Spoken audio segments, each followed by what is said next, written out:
daw ba sumusunod sa mga bulaang mangangaral? Yung mga bulag, may chance daw bang maligtas yun? Ang sagot ko po ron, hindi gaya ng sagot ni Manalo. Ang sagot ni Manalo, sa labas ng kanyang iglesia, sa impyerno lahat kayo pupunta. Yun ang sabi ni Manalong malupit. Pakinggan nyo si Manalo. Alam ko na marami pong hindi sangayon sa mga kaibayo natin sa pananampalataya.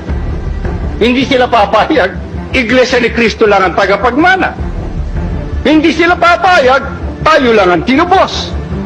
Pero, mga kapatid, may katubusan ho ba sa labas?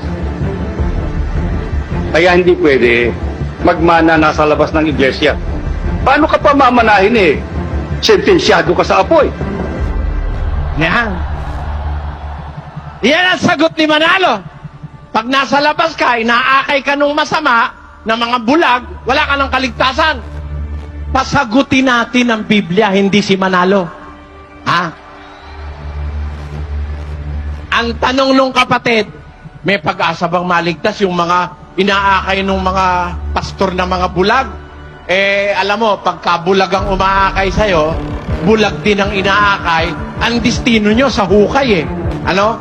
Pero, halimbawa, bulag yung umaakay, hindi